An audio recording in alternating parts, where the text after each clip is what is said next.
2 dogs, 2 toddlers, one pattern that nobody in the house could see, until the audiologist's report came back.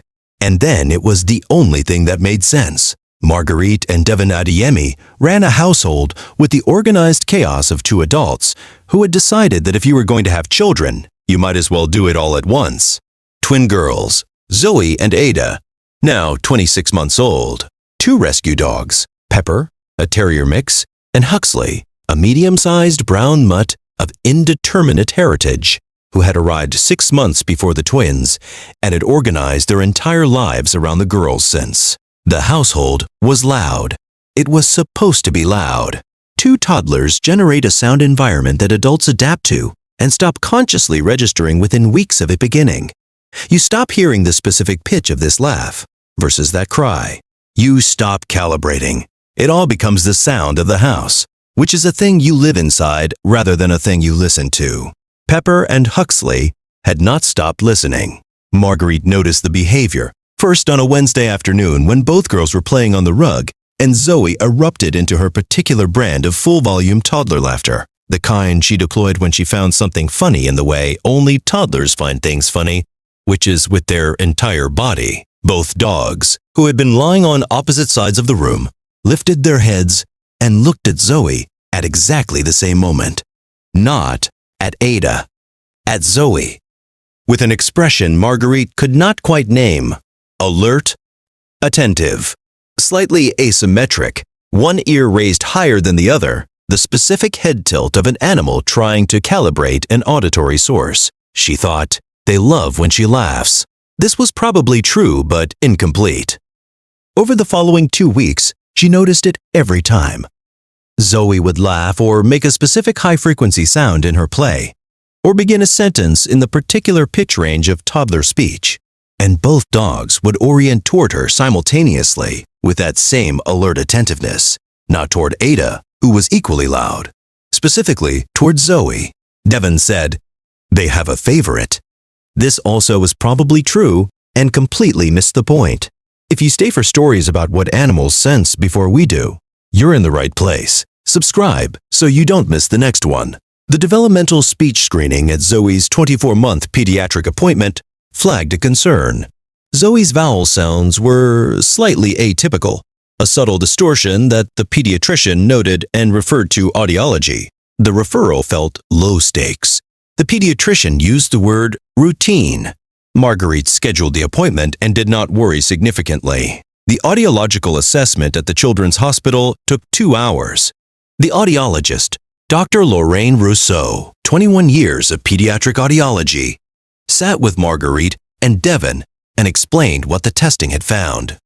Zoe had mild to moderate bilateral sensorineural hearing loss. It was congenital, present from birth most likely. It was in the high-frequency range, which affected her ability to hear consonants clearly, which affected her speech sound production, which was why her vowels were correct, and some consonants were slightly distorted. The loss was not severe. It was not catching up to her language development at an alarming rate, but it was real. It had been present for her entire life, and it had gone undetected in the standard newborn hearing screen because the initial screen was designed to catch more significant loss. Dr. Rousseau asked Marguerite, has she ever shown any signs at home? Any behaviors that suggested she was working harder to hear? Marguerite sat for a moment. She thought about 2 dogs orienting simultaneously to a specific sound. She thought about both dogs tracking Zoe's voice across the room for 2 weeks with that particular alert attention. She thought about the head tilt, the specific asymmetry of an animal recalibrating its auditory mapping to a sound source that didn't quite match its expected frequency profile. Dogs hear in a frequency range significantly broader than humans. The acoustic signature of a voice affected by high-frequency hearing loss, where consonant formation is slightly atypical, would register differently to a dog's auditory system than a neurotypical voice of the same age and pitch. Both dogs had been tracking a sound that was producing an anomalous acoustic signature. They had been orienting to Zoe's laugh not because it was louder or funnier, but because it sounded different in a way they could detect, and humans could not. Has your dog ever done something that made no sense until it was the only thing that made sense? Tell us in the comments. These stories deserve to be heard. Zoe was fitted with hearing aids 6 weeks after the audiological assessment. Dr. Rousseau said the prognosis for her language development was excellent, with appropriate amplification and early intervention. The earlier the identification, the better the outcome.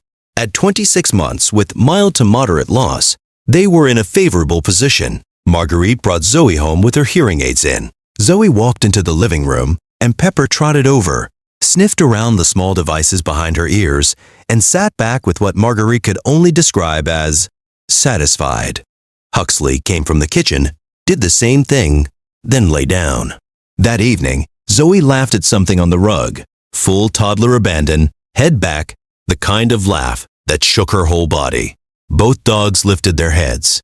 They oriented toward her. They held their attention on her for 4 seconds. Then they lay back down. They had always looked, but tonight, they lay back down faster. The sound had shifted. Something in Zoe's voice production, now receiving the frequencies it had been missing, had changed in a way that registered as different to the 2 animals who had been tracking the anomaly for weeks. Every guardian deserves to be recognized, even the ones who never asked for anything in return. If stories like this matter to you, subscribe so you never miss the next one. Devon watched Pepper and Huxley settle.